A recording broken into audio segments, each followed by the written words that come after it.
Hey,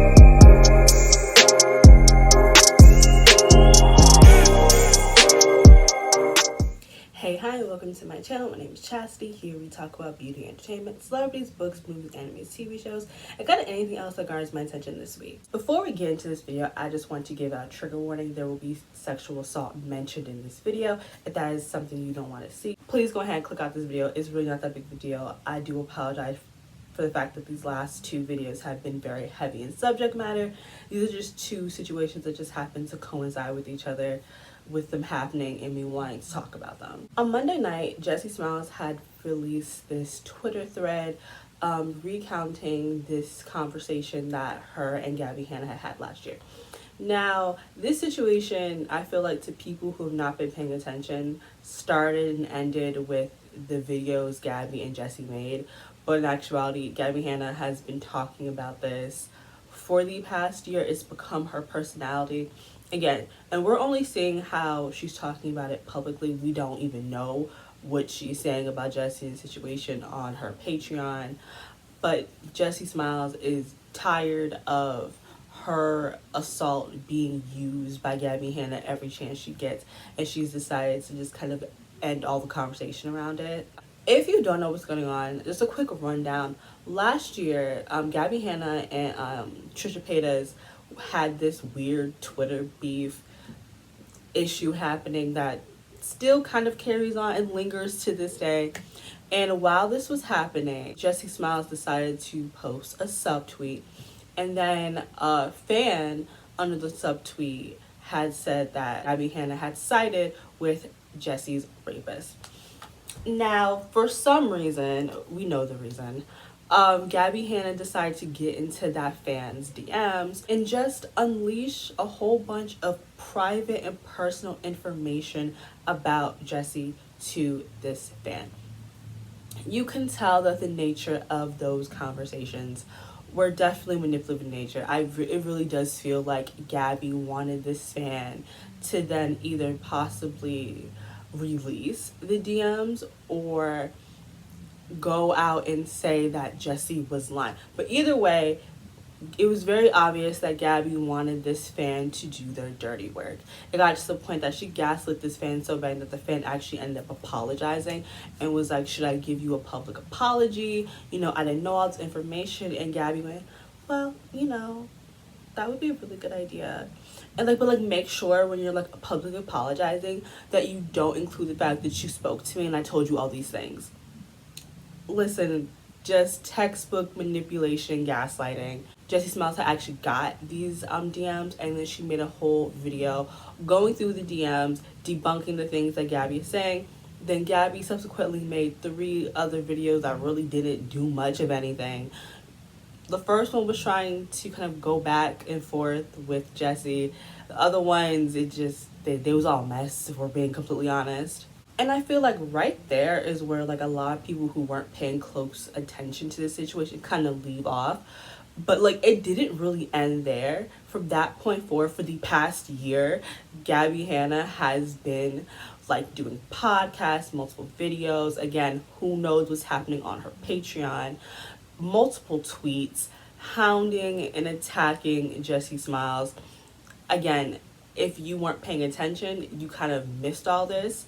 But no, Gabbie Hanna was very persistent in her picking at Jessi after this whole situation happened. This all came to a head Monday night when Jessi Smiles had released through a Twitter thread a conversation that her and Gabbie had last summer. Gabbie had consented to the conversation being recorded, and that's what we are hearing through this Twitter thread. I will also have the Twitter thread linked in my description box below if you want to check it out yourself and kind of see more of the screenshots and the proof from that. So the very first tweet in this thread states, Gabbie and I had a conversation last summer. I never planned to release it. In fact, there was nothing I want more than to never talk or think about Gabbie ever again. But her continued lying about my trauma has officially broken me, and I don't know what else to do. The first video of this thread is talking about the situation where Gabbie had spoken to Jessi's abuser. Now, we were under the impression from Gabbie's Twitter statement that the only time that her and Jessi's abuser spoke was when her and Jessi had a falling out, and he like got her number from someone else, and he just wanted to talk to her and apologize to her and kind of say, I hope there's no bad blood between us, yada yada yada. That is what Gabbie had said, and we will get into that later. Now we have found out that Gabbie had actually spoken to Jessi's abuser multiple occasions. This is new information to us, and also new information to Jessi herself. Now, the first time is the time that we are privy to, the FaceTime call after her and Jessi's first fight, like their first really, really big fight. The second time they interacted with each other was at a party. Now, Gabbie says that at that party he tried to take a picture with her, and she was just like, ew, no, gross, I don't want to take no pictures with you. But per, Jessi's, receipts, she puts up on the screen, I'll put up on the screen here, a picture of Gabbie and her abuser. And that doesn't look like a picture of two people that don't really fuck with each other. They look very chummy. Like, let's keep it 100. They look very, very chummy in that picture. That does not look like a picture taken by... That doesn't look like a picture you would take with your friend's abuser. Like, if you were so disgusted and angry at seeing him, Gabbie looks way too happy and carefree for it to be anything other than a cordial, happy situation happening there. And the third situation that they had, encountered each other, Gabbie was at a friend's house. This was at the time where, like, all the Viners were living at that Vine Street, like, apartment complex, whatever. Gabbie was friends with a couple people who were also friends with Jessi's abuser, right? So she was hanging out with them, and then Jessi's abuser pops up, and instead of leaving like a normal person would do, why would you want to hang out with an abuser? I really don't understand that. But he popped up and he tried to talk to her, yada yada yada. Now, Gabbie is very much so trying to gaslight Jessi during this section of their conversation, because Jessi does not understand why she stayed, why she didn't leave, why were you hanging out with him. And she's trying to push this narrative that, like, well, I have friends. I can't stop being friends with other people for you, Jessi. It's not fair. I'm allowed to have friends. Why would you want to be friends with people who are friends with an abuser? That doesn't make any sense to me. Why would you want to be friends with someone, even at that time that you and Jessi were not friends? It doesn't matter if you guys weren't friends. Just being a decent human being, you should not want to rub elbows with abusers and the people they keep in their circle. You can definitely tell that this is all new information to Jessi. She had no idea that Gabbie and her abuser had interacted with each other so much since this whole situation happened. Also, there were people who were trying to discredit Jessi and say that, like, if he really assaulted you, raped you, or whatever, why isn't he in prison? This is why y'all need to mind your fucking business and read a goddamn fucking book once in a while. Okay. Jessi did what she had to do, which was going to the police. From that point forward, the police, they gather the information, they take it to the prosecutors, and they decide if this is evidence to prosecute, to go ahead, the case. From the moment she speaks to the cops, Jessi's involvement is over. She doesn't get to make any decisions. That's all up to the state.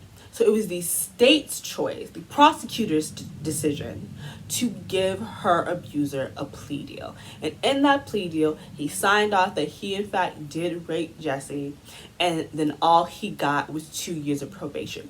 That has nothing to do with Jessi, and that is a big flaw in our criminal justice, for victims to not get a say with how much a person should be charged. That is not up to you, the victim. That is up to the prosecutors. That is up to the state. Jessi had no part in that. But he signed a paper stating that he did rape her. It's not alleged. You could go to the court In LA, you can find the paperwork. It's all for public consumption. You can look at it for it yourself. He admitted to doing it. He raped her. I saw people trying to put the narrative that since he's not in jail or prison, and that means he didn't do it. No, you're dumb. You're really, really stupid. And you need to stop talking about people's trauma when you don't read. Please cut it out. Back to what I was saying. So Gabbie is telling Jessi about a conversation that her and her abuser had. I'm sorry, I'm trying not to get upset here. Gabbie had said that he wanted her to hear him out, to hear his side of the night he raped Jessi. And you can just see how broken Jessi is hearing that someone who she viewed at one point as her best friend was willing to hear out her abuser. Gabbie tries to say that, like, no, I wasn't trying to hear him out. I was trying to catch him in a lie. I was going to listen to him, and I was going to be like, gotcha. This is how you know you lying to me. Or you could just not hear him out. I see what Gabbie was trying to do, but why would you do it? It's very weird, very strange. Now, while she's recounting this interaction to Jessi is devastated. She is sobbing. She is crying. You can very much so tell she is on the verge, if not already, in a panic attack. And this is the part of the videos that really, really gets me, and I think is so telling about the type of person Gabbie Hanna is. She's listening to someone who used to be her best friend sob, and she does not give a fuck. Gabbie is just moving forward, steamrolling ahead, trying to get her side of the situation out, while listening to this person who used to be her best friend sob on the other line. There is something wrong with the person who can sit there and hear someone cry uncontrollably and not even flinch. It doesn't even seem like her crying even registers to Gabbie, and that's very scary, because I don't understand what is so important that you can't just stop and be like, are you okay? Not even are you okay left this woman's mouth. Not are you fine? Do you want us to take a break? She did not seem to care about Jessi's mental health at all. She just wanted to get her side of the story out, and that is very scary. At one point, Gabbie is trying to spin this tale that she never lied about her and the abuser's FaceTime conversation, that she told everyone that this is exactly what he spoke to her about, which is not true, because we have screenshots of Gabbie's Twitter notes, right? We know that, so I'm gonna read it to you. Notes, it says, Jessi and I had an unrelated falling out in the beginning of 2014. He heard about it, got my number from a friend, called me to apologize if he ever was rude to me at events. I responded that it was kind of him to reach out, and that I never publicly go against Jessi or defend him. He told me he didn't expect that. So that is not the same thing as what we're hearing today. You telling us that Jessi's abuser pulled you to the side or FaceTimed you talking about how he wanted you to hear his side. This is new information to everybody. Side note, apparently he told her the same story that Jessi told her, so it was pointless listening to him anyways. But anyway, back to it. Again, we've been catching you in multiple lies. Because I feel like she thinks we don't recall what happened, but we recall what happened. We would have remembered you saying he told you his side of the story. But that never actually happened. Now we get into the section of whether or not Gabbie is a rapist apologist. This all happened because at the time when the case was all over TMZ, all over the news, all over the blogs and all that stuff, her and Jessi were not friends. They didn't know each other at that time. They only got close 8 months later. And during that time, Gabbie Hanna was tweeting a lot of gross and disgusting and insensitive things about what was happening, talking about like eating popcorn and treating the allegations of sexual assault like a TV show. like there was not a victim in this situation. Well, Gabbie states that she reacted the way she did because she had a personal friend, male friend, who was falsely accused and it ruined his life. So because of that, that is why she responded the way she did. Okay, I guess that's the point you want to make. That's the hill you want to die on. And that goes into this tweet that ended up being deleted where Gabbie says something along the lines of like, there's like thousands of girls in her neighborhood that like cried rape, you know? And only reason why we know that she tweeted something along this line is that there are multiple people who responded in horror and disgust about that tweet.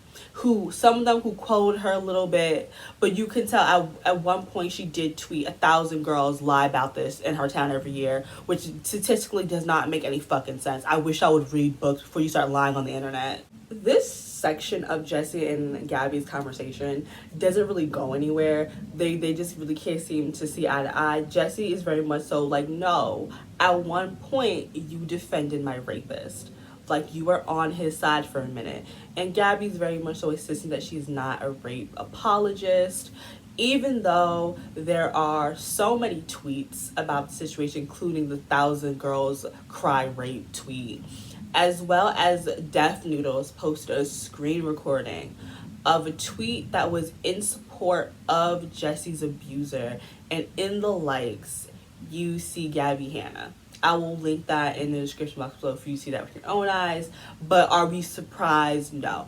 Gabbie does this a lot. She plays mental gymnastics to somehow skirt around the truth. Now, I can't believe this. Gabbie wants a public apology from Jessi because I guess she feels like Jessi has tarnished her good name. It was never good to begin with, sis. And that like, and she also wants her to sign an NDA because her lawyers are not letting this go. And she states that like she wants the peace of mind of an NDA so she doesn't have to worry about one day Jessi just being like, you know what, Gabbie defended my rapist. Which is very interesting to me and funny to Jessi as well, because through this whole situation, Jessi has made her one video and now this Twitter thread, and Gabbie has made 3 videos and spoke about it on her podcast or someone's podcast. And as well, and again, we don't know what Gabbie is saying on her Patreon because that is a paid wall. So who knows what other shenanigans she's pulling over there. This is how you can tell like the two types of people Jessi and Gabbie is. Because Jessi's like, go ahead, sue me. I would much rather you sue me. We take this out of the public view and we deal with this privately and legally.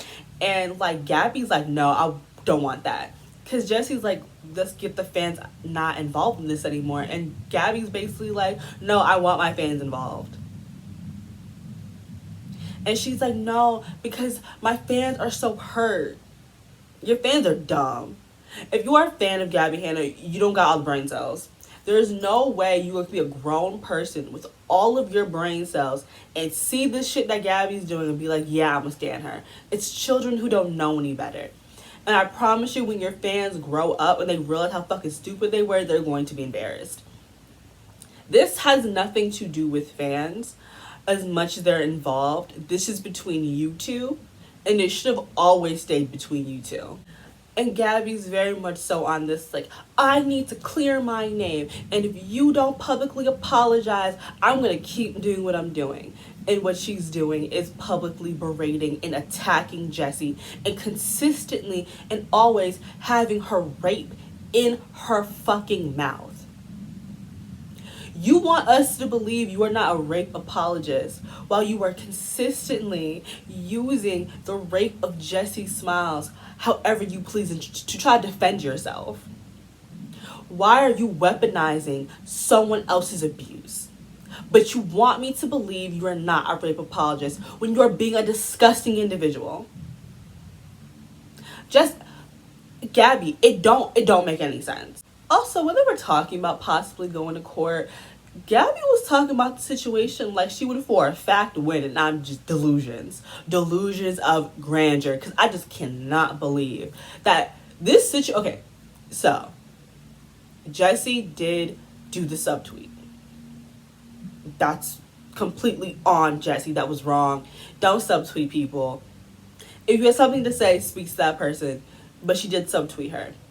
But Gabbie took it 2 steps too far when she DM'd that fan all that personal information in order to manipulate that fan to change the narrative surrounding Gabbie and Jessi.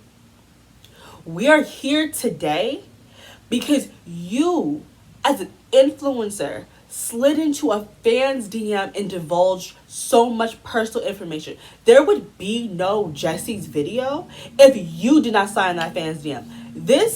All of this is your creation. We are here today because of your actions. Like, I feel like she's too busy trying to play the victim that she does not see where this all started because of you. If you had an issue with what Jessi had tweeted, you should have hit up Jessi. But instead, you were in the ears of a fan to try to manipulate them to tell the world that Jessi's a liar.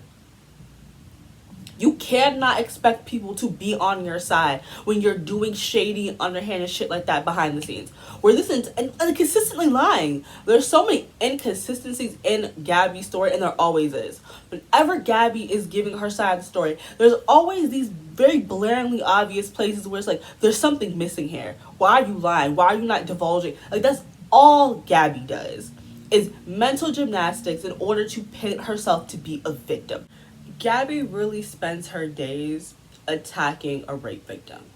The amount of times she's called Jessi like a bitch and narcissistic and a whole bunch of other really gross and disgusting things because she won't take your bullshit anymore is really crazy to me. There is something actively not okay over there. And I really would like for Gabbie to just take a step away from social media. This sphere is not good for her.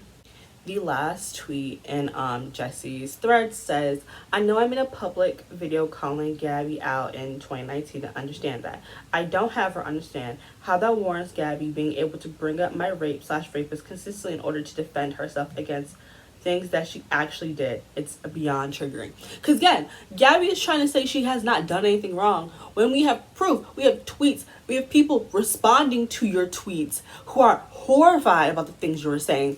Even though you deleted them, we still have the proof that people were horrified what you were saying. It is really crazy to me that she is trying to defend herself when you said these things. You did these things. I don't understand the need for an apology for things you've done. And again, she's very upset about the posting of the DMs that wouldn't exist if you weren't in the DMs of fans. Like, I'm gonna keep repeating this because it does not make sense how this is your fault. You could have contacted Jessi, but instead you decided to manipulate a fan. You got caught. You got caught up trying to be messy boots. And that's your fault. So that's it. Okay. I'm drained emotionally. Reading and listening to that thread was very hard. Seeing Jessi break down made me want to cry, which is why I know there's something absolutely wrong with Gabbie. How you could hear that and still be perfectly fine, keep it all trucking. To keep it trucking while you hearing someone that you used to be best friends with cry like that is insane to me. I'm making this video also being well aware that I have not looked for Gabbie Hanna's response because I don't want to hear it. I don't care to. There's nothing Gabbie could say that would make me even give a fuck. I simply can't. I want Gabbie to leave Jessi alone. Because you're mad about actions you did. So yeah, that's pretty much it. Don't forget to like, comment, and subscribe. And I'll see you guys in my next one. Bye, guys.